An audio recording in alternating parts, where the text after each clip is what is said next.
Hello नमस्कार दोस्तों, मेरा नाम है कपिल और स्वागत है आप सभी का फॉर आपकी सक्सेस में। फ्रेंड्स, इस वीडियो में अभी हम लोग देखने वाले हैं जीव विज्ञान यानी बायोलॉजी के 40 ऐसे प्रश्न को जो लगभग हर एग्जाम में बार बार पूछे जाते हैं, इसलिए इन्हें आप याद कर लीजिएगा। ठीक है।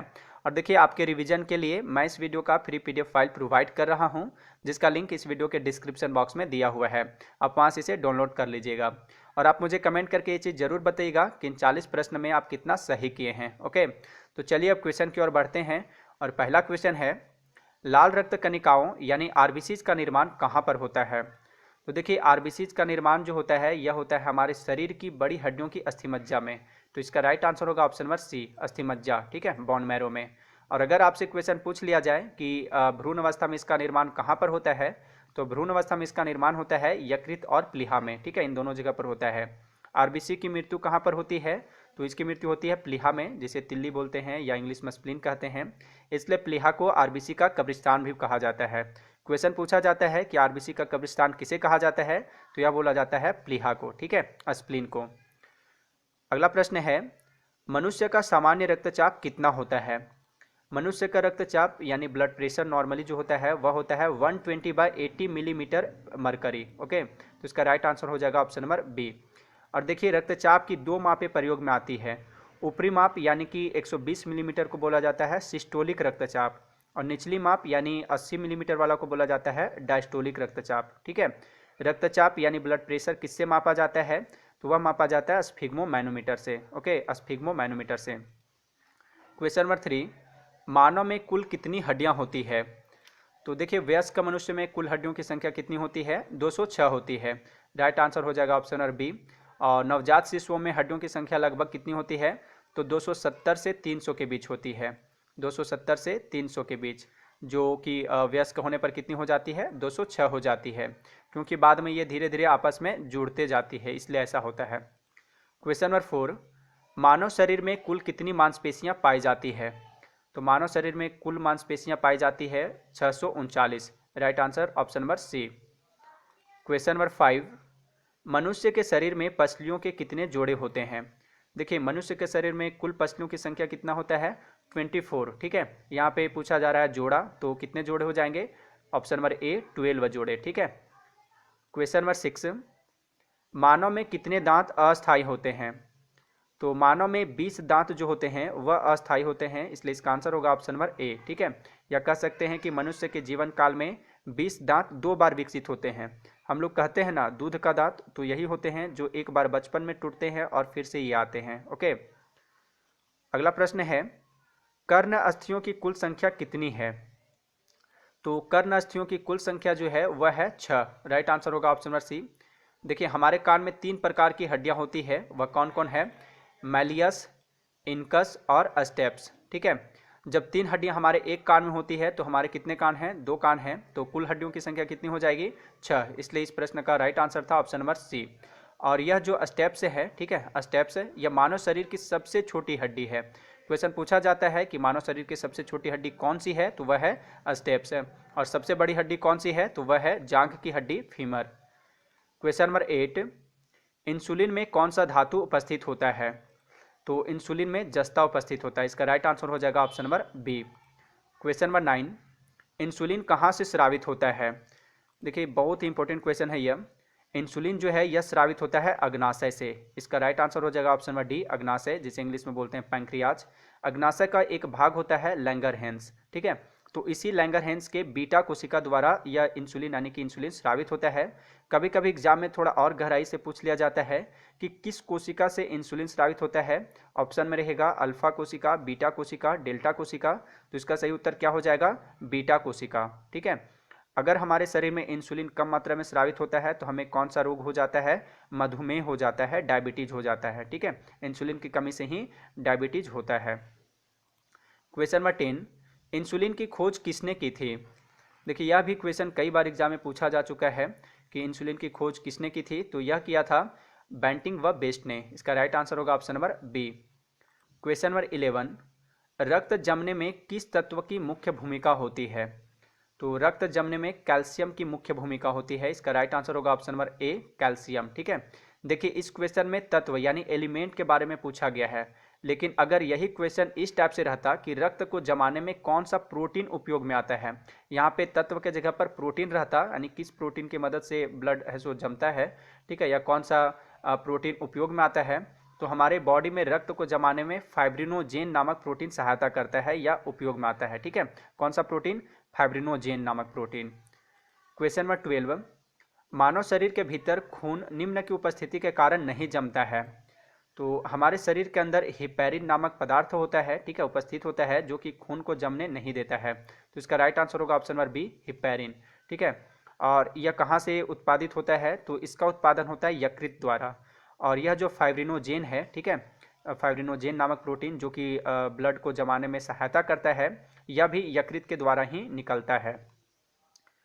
क्वेश्चन नंबर 13, हमारी अस्थियां तथा दांत सामान्यतः बने होते हैं।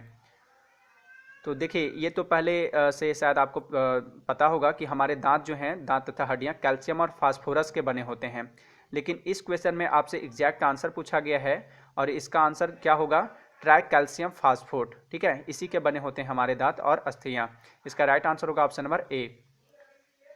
क्वेश्चन नंबर 14, निम्नलिखित विटामिनों में से किसमें कोबाल्ट होता है? तो विटामिन B12 जो है, ठीक है, इसमें कोबाल्ट पाया जाता है। इसका राइट आंसर होगा ऑप्शन नंबर बी। और इसका रासायनिक नाम क्या है विटामिन B12 का? साइनोकाबालामिन। ओके। क्वेश्चन नंबर 15, DNA का डबल हेलिक्स मॉडल किसने दिया? यह भी क्वेश्चन कई बार एग्जाम में पूछा जा चुका है। तो DNA का डबल हेलिक्स मॉडल दिया था वाटसन व क्रिक ने। इसका राइट आंसर होगा option number D. Question number 16, निम्नलिखित में से कौन सा विश्व का सबसे बड़ा पुष्प है? तो विश्व का सबसे बड़ा पुष्प है वह है रेफ्लेसिया। इसका राइट आंसर होगा ऑप्शन नंबर सी। और अगर पूछा जाए विश्व का सबसे छोटा पुष्प कौन सा है, सबसे छोटा फूल कौन सा है, तो वह है वोल्फिया। ठीक है, इन दोनों से एग्जाम में क्वेश्चन पूछा जाता है, इसलिए आप इन दोनों को याद रखिएगा। क्वेश्चन नंबर 17, मानव में कुल कितने प्रकार के दांत होते हैं? तो मानव में कुल 4 प्रकार के दांत होते हैं। ठीक है, तो इसका सही उत्तर होगा ऑप्शन नंबर सी। और वह कौन कौन से हैं देख लीजिए एक बार। वह हैं इंसिजर्स, केनाइन्स, प्रीमोलर्स और मोलर्स। ठीक है, ये 4 टाइप के 4 टाइप्स के हमारे दांत होते हैं। क्वेश्चन नंबर 18, अरक्तता, जिसे इंग्लिश में एनीमिया कहते हैं, किसकी कमी से होता है? तो देखिए, अरक्तता जो है आरबीसी की कमी से होता है। लेकिन आप यहाँ पे देखेंगे कि ऑप्शन में आरबीसी तो है ही नहीं। बट ये आपको पता होगा कि हीमोग्लोबिन कहाँ पाया जाता है? तो यह पाया जाता है आरबीसी में। ठीक है, तो इस प्रश्न का उत्तर से जो हो जाएगा वह हो जाएगा हीमोग्लोबिन, क्योंकि यहाँ पे आरबीसी नहीं दिया हुआ था और आरबीसी में ही हीमोग्लोबिन पाया जाता है। क्वेश्चन नंबर 19, पीयूष ग्रंथि शरीर में कहाँ अवस्थित होती है? तो पीयूष ग्रंथि, जिसे इंग्लिश में बोलते हैं पिट्यूटरी ग्लैंड, हमारे शरीर के हमारे मस्तिष्क के नीचे अवस्थित होती है। कहाँ पे? मस्तिष्क के नीचे। तो इसका सही उत्तर होगा ऑप्शन नंबर बी। और पीयूष ग्रंथि को मास्टर ग्रंथि कहा जाता है। क्वेश्चन पूछा जाता है कि मास्टर ग्रंथि किसे बोला जाता है? तो यह बोला जाता है पीयूष ग्रंथि को। क्वेश्चन नंबर 20, शरीर में सबसे बड़ी अंतःस्रावी ग्रंथि कौन सी है? देखिए, अंतःस्रावी ग्रंथि जो है हमारे शरीर की सबसे बड़ी अंतःस्रावी ग्रंथि वह है थायराइड। ठीक है, थायराइड ग्रंथि। और पिट्यूटरी ग्लैंड जो है, हिंदी में पीयूष ग्रंथि जिसे बोलते हैं, यह मनुष्य के शरीर की सबसे छोटी ग्रंथि है। ठीक है, सबसे छोटी अंतःस्रावी ग्रंथि कौन सी हो जाएगी? पिट्यूटरी ग्लैंड यानी कि पीयूष ग्रंथि। और सिर्फ अगर रहता यहाँ पे, अगर यहाँ पे अंतःस्रावी नहीं रहता, ठीक है, सिर्फ रहता शरीर में सबसे बड़ी ग्रंथि कौन सी है, मानव शरीर की सबसे बड़ी ग्रंथि कौन सी है, तब इसका आंसर हो जाता लीवर। ठीक है, लीवर, जिसे हिंदी में बोलते हैं यकृत। तो यहाँ से 3 क्वेश्चन बने हैं, आप इन तीनों को याद रखिएगा। क्वेश्चन नंबर 21, कौन सा हार्मोन लड़ो उड़ो हार्मोन कहलाता है? तो लड़ो उड़ो हार्मोन बोला जाता है एड्रेनलिन हार्मोन को। ठीक है, एड्रेनलिन हार्मोन को उत्तेजना के समय, जैसे गुस्सा, डर, खतरा आदि के समय यह हार्मोन बहुत अधिक मात्रा में स्रावित होता है। क्वेश्चन नंबर 22, निम्नलिखित में से कौन सी ग्रंथि अंतःस्रावी तथा बहिस्रावी दोनों की तरह कार्य करती है? ठीक है, अंतःस्रावी और बहिस्रावी दोनों की तरह कार्य करती है, वह है अग्नाशय ग्रंथि। इसका सही उत्तर होगा ऑप्शन नंबर ए, पैंक्रियाज यानी कि अग्नाशय। ठीक है, जब यह अंतःस्रावी के रूप में काम करती है तो हार्मोन रिलीज करती है और बाह्यस्रावी के रूप में एंजाइम रिलीज करती है। क्वेश्चन नंबर 23, मानव रक्त का पीएच मान कितना होता है? देखिए मानव रक्त, आंसू और ह्यूमन बॉडी, इन तीनों का जो पीएच मान होता है वह होता है 7.4। ठीक है, इसका सही उत्तर होगा ऑप्शन नंबर बी। और कई बार क्वेश्चन पूछा जा चुका है, कभी ह्यूमन बॉडी का पीएच मान पूछ लिया जाता है, तो कभी आंसू का पूछ लिया जाता है, तो कभी ब्लड का पूछ लिया जाता है, मानव रक्त का पूछ लिया जाता है, तो 7.4 इसका पीएच मान होता है। ओके, क्वेश्चन नंबर 24, सबसे अधिक प्रोटीन किसमें पाई जाती है? तो सबसे अधिक प्रोटीन पाई जाती है सोयाबीन में, लगभग 42%। ओके, 42% इसमें प्रोटीन पाई जाती है। क्वेश्चन नंबर 25, ऑन्कोलॉजी किसका अध्ययन है? तो ऑन्कोलॉजी जो है यह अध्ययन है कैंसर का। इसका सही उत्तर होगा ऑप्शन नंबर डी, कैंसर का। और देखिए यहाँ पे जनसंख्या का अध्ययन को क्या बोला जाता है, यह भी एग्जाम में क्वेश्चन पूछा जाता है, तो इसे बोला जाता है डेमोग्राफी। पक्षियों का अध्ययन, ये काफ़ी इंपॉर्टेंट है, कई बार एग्जाम में पूछा जा चुका है, तो इसे बोला जाता है ऑर्निथोलॉजी। पक्षियों के अध्ययन को, कीटों के अध्ययन को बोला जाता है entomology. Okay, question number 26, penicillin की खोज किसने की थी? देखिए पेनिसिलिन एक प्रकार का एंटीबायोटिक दवा है, जिसकी खोज किसने किया था? अलेक्जेंडर फ्लेमिंग ने। इसका सही उत्तर होगा ऑप्शन नंबर सी। ठीक है, और लुई पास्चर जो है इन्होंने रेबीज का टीका का खोज किया था। एडवर्ड जेनर, इन्होंने चेचक का टीका का खोज किया था। क्वेश्चन नंबर 27, जीवाणु की खोज किसने की?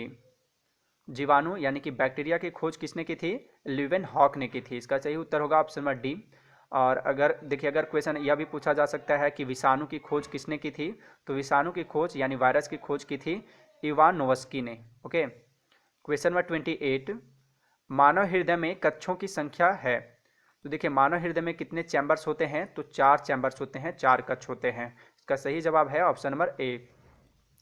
क्वेश्चन नंबर 29, एंजाइम मूल रूप से क्या है? तो एंजाइम जो है ये मूल रूप से प्रोटीन होते हैं। इसका सही उत्तर होगा option number C. Question number 13, ELISA जांच किस रोग की पहचान करती है? तो एलिसा टेस्ट जो है वह HIV, ठीक है, HIV वायरस की जांच करने की एक प्रणाली है। इससे पता चलता है कि व्यक्ति एड्स से पीड़ित है या नहीं। तो इसका आंसर होगा ऑप्शन नंबर डी, एड्स। ठीक है, एलिसा जांच एड्स रोग की पहचान करती है। क्वेश्चन नंबर 31, विटामिन सी का रासायनिक नाम क्या है? तो विटामिन सी का रासायनिक नाम है एस्कॉर्बिक एसिड। ठीक है, सही उत्तर होगा ऑप्शन नंबर बी, एस्कॉर्बिक अम्ल। और विटामिन सी सबसे अधिक मात्रा में किस में पाया जाता है? तो यह पाया जाता है आंवला में। इस विटामिन की कमी के कारण हमारे मसूड़ों से ब्लड आता है और दांत कमजोर हो जाते हैं, हिलने डुलने लगते हैं। ठीक है, यानी विटामिन सी से कौन सा रोग हो जाता है? स्कर्वी रोग होता है। क्वेश्चन नंबर 32, मानव त्वचा का रंग बनता है? तो मानव त्वचा का रंग किसी का गोरा, किसी का काला इत्यादि जो है यह मेलानिन की वजह से होता है। तो इसका सही उत्तर होगा मेलानिन, ऑप्शन नंबर डी। ठीक है, मेलानिन। क्वेश्चन नंबर 33, गुर्दे का कार्यात्मक इकाई है? तो गुर्दा जो है यानी कि किडनीज, इसका कार्यात्मक इकाई क्या है? नेफ्रॉन है। ठीक है, यह क्वेश्चन कई बार एग्जाम में पूछा जा चुका है। और न्यूरॉन्स जो हैं, ये न्यूरॉन्स, ठीक है, न्यूरॉन्स जो है तंत्रिका तंत्र की कार्यात्मक इकाई है। क्वेश्चन नंबर 34, मूत्र का पीला रंग किसकी मौजूदगी के कारण होता है? तो मूत्र का पीला रंग किसकी मौजूदगी के कारण होता है? यूरोक्रोम के कारण। ठीक है, यूरोक्रोम उसमें मौजूद होता है, इसलिए इसका रंग पीला होता है। क्वेश्चन नंबर 35, वृद्धि हार्मोन कहाँ से स्रावित होता है? तो वृद्धि हार्मोन स्रावित होता है पिट्यूटरी ग्लैंड से, यानी पीयूष ग्रंथि से। इसका सही उत्तर होगा option number D. Question number 36, chlorophyll में क्या पाया जाता है? तो क्लोरोफिल में पाया जाता है मैग्नीशियम। इसका सही आंसर होगा option number C. Question number 37, पित्त कहाँ से स्रावित होता है? तो देखिए पित्त स्रावित होता है यकृत यानी कि लीवर से। इसका सही आंसर होगा ऑप्शन नंबर बी। और यह जो है कहाँ पे जमा होता है? पित्ताशय में जमा होता है। ठीक है, तो ऐसा नहीं कि पित्त कहाँ से स्रावित होता है तो आप पित्ताशय आंसर कर देंगे, ये गलत हो जाएगा। ये स्रावित होता है यकृत यानी लीवर से और जमा होता है पित्ताशय में, यहीं पे आके यह जमा होता है। क्वेश्चन नंबर 38, रक्तदाब का नियंत्रण कौन करता है? तो ब्लड प्रेशर को नियंत्रित करता है अधिवृक्क ग्रंथि। ठीक है, एड्रिनल ग्लैंड। इसका सही जवाब हो जाएगा ऑप्शन नंबर ए, अधिवृक्क ग्रंथि। क्वेश्चन नंबर 39, टमाटर का रंग किसके कारण लाल होता है? तो देखिए टमाटर का रंग लाल होता है, वह होता है लाइकोपेन के कारण। इसका सही जवाब हो जाएगा ऑप्शन नंबर बी, लाइकोपेन के कारण। यह एक प्रकार का क्लोरोप्लास्ट है। हम सभी देखते हैं गाजर का रंग लाल होता है, वह ऐसा किसके कारण होता है? तो कैरोटीन के कारण गाजर का रंग लाल होता है। और ये जो क्लोरोप्लास्ट है, ठीक है, क्लोरोप्लास्ट, इसके बारे में शायद आपको पहले से पता होगा, ठीक है।